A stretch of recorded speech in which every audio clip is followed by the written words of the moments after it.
é que é extremamente importante a parte de nanotecnologia. Mas isso já era visto no século IV e V antes de Cristo, em que os cientistas da época, os alquimistas, trabalhavam com ouro coloidal. Esse ouro coloidal, eles faziam vasos. Entre os diferentes vasos que existem, tem o vaso de Licurgo, em que nós vemos cores diferentes do amarelo.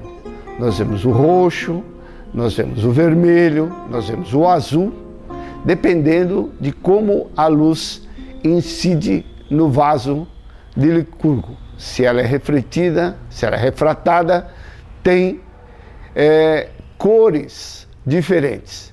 E o ouro é o mesmo. A diferença é que nós temos partículas que variam de 1 a 10 nanômetros.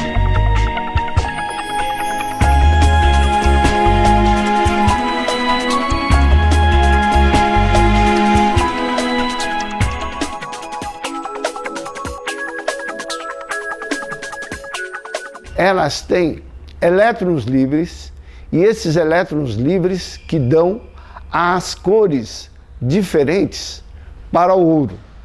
Já na Idade Média, começaram a utilizar também este ouro coloidal para fazer vitrines das igrejas. Assim nós vemos que o ouro coloidal, como nanopartícula, já existia há 4 séculos antes de Cristo, isso significa há 24 séculos antes. Então a nanotecnologia é mais antiga que nós pensamos.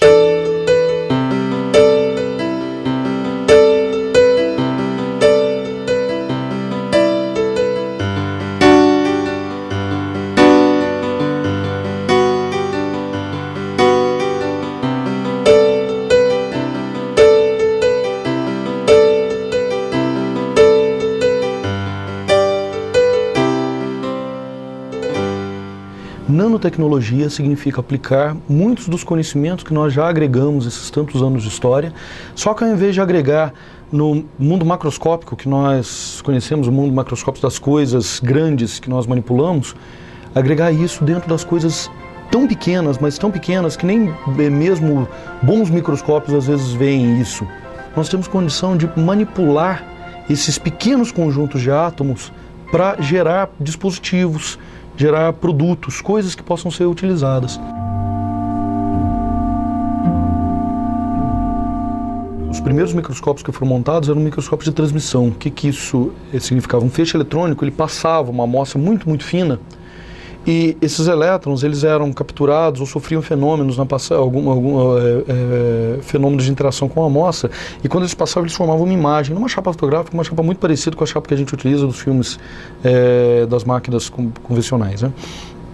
Essa imagem, ela reproduzia características morfológicas da amostra, só que numa escala que até então não se conhecia. Era uma escala de 50, 60 mil vezes o aumento em relação ao que estava sendo visto. Posteriormente vieram os microscópios, foram desenvolvidos os microscópios eletrônicos de varredura. A ideia da varredura é o feixe de luz que bate em cima daquilo que a gente pretende ver. Quer dizer, eu estou vendo a minha mão aqui, porque um feixe de luz que está vindo de uma fonte de luz, ele bate na minha mão, reflete e vem carregando uma série de informações visuais que eu estou codificando dentro da minha cabeça. O feixe de elétrons, ele vai bater na amostra, entre aspas, ele vai bater na amostra e vai voltar para o detector. E o detector vai ver a superfície. Esse conceito permite com que nós vejamos nos materiais imagens bem próximas do que nós teríamos com o olho humano em relação às coisas que nós vemos, com a diferença que ampliadas em 20 mil, 30 mil, 40 mil, até o limite de 800, 900 mil vezes, depende aí da qualidade do equipamento que está sendo utilizado. E, bem recentemente, foram desenhados os microscópios de campo induzido, com a emissão de campo, os nomes mudam, o Field Emission Gun, né? FEG. Com essa tecnologia foi possível começar a ver partículas, foi possível começar a dimensionar essas partículas e naturalmente manipulá-las. Começar os estudos para manipular essas partículas. Boa parte da nanotecnologia ela apareceu pelo fato de que algumas tecnologias permitiram-nos ver essas partículas, entender essas partículas e poder trabalhar com elas.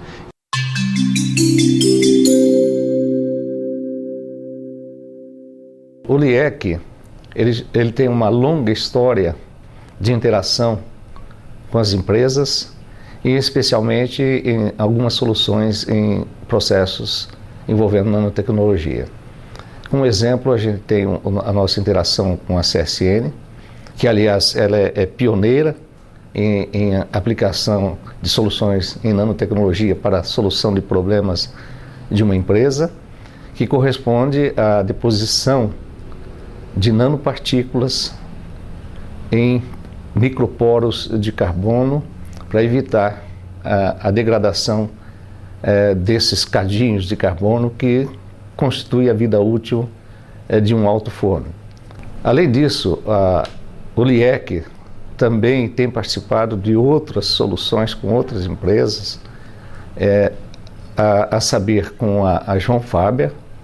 Nós tivemos uma solução de deposição de nanopartículas em grafite para aumentar a dureza do grafite e, portanto, melhorar suas características. Também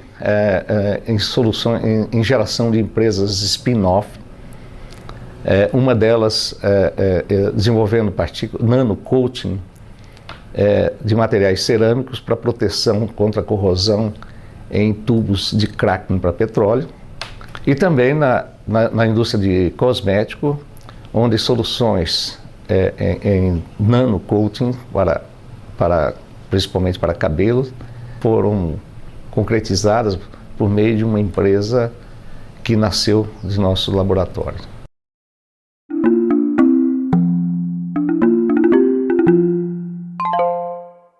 No ano de 2000, tivemos a iniciativa de utilizarmos nanotecnologia nos nossos compostos, nos nossos produtos, e aí iniciamos uma busca das possibilidades. E lá em meados de 2001, identificamos também que o grupo do LIEC estavam trabalhando numa linha de pesquisa muito próxima à tecnologia que nós estávamos desenvolvendo. Discutimos uma forma de intercâmbio, de convênio.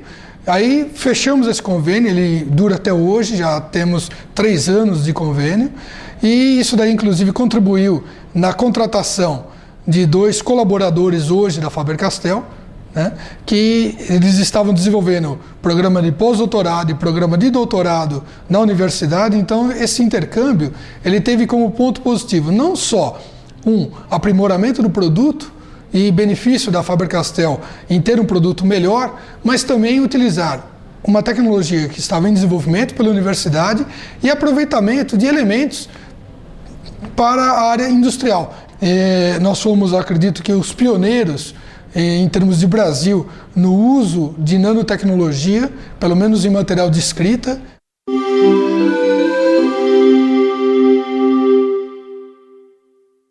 O coat cerâmico nanoestruturado bactericida, ele é um óxido que é aplicado na superfície vítrea ou metálica ou cerâmica, que com a ação da luz aciona-se um processo químico na superfície do material que degrada a matéria orgânica. A ideia desse coat é aplicar os coats nos utensílios metálicos que são utilizados, utensílios cirúrgicos, para que diminuir a incidência de infecções hospitalares.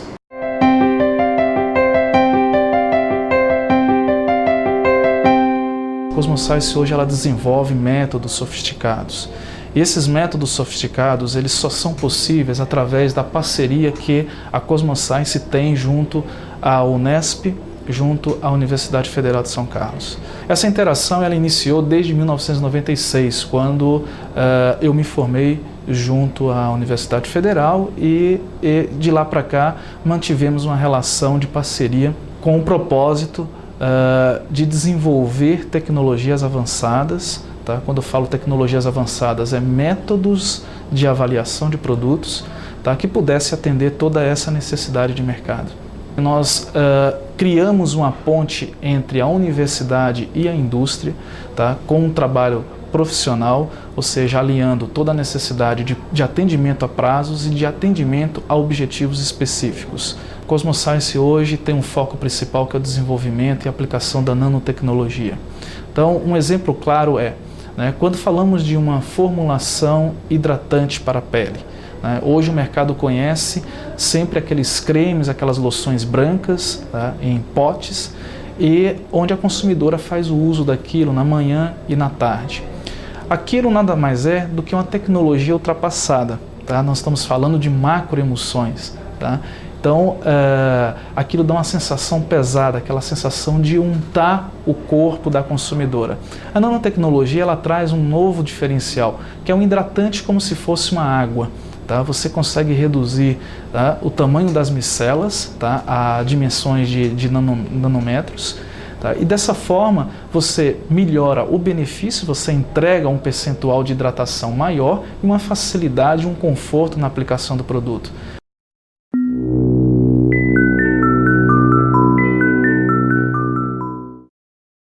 A nanotecnologia hoje já faz parte do nosso cotidiano, mas ela veio para ficar e é uma coisa que ainda está se desenvolvendo muito. Então, com isso vai possibilitar cada vez mais a miniaturização dos dispositivos. Os dispositivos ficarão cada vez menores, mais rápidos e mais acessíveis para a população como um todo. Isso daí a população já pode sentir no dia a dia, baseado na diminuição que houve com relação à telefonia celular, por exemplo, em que hoje um telefone celular é muito leve e muito compacto, e também com relação a computadores. Na década de 70, um computador, por exemplo, pegava um prédio inteiro, quase um departamento hoje da universidade. Hoje você consegue ter um computador tão pequeno e tão barato que você consegue levá-lo para qualquer lugar.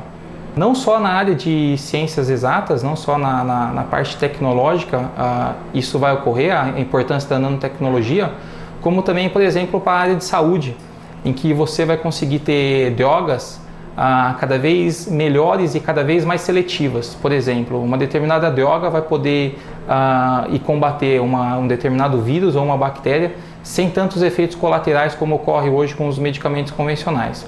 Então, essa seletividade vai fazer com que então, as doenças sejam curadas de forma mais rápida e com menos efeitos colaterais para o paciente.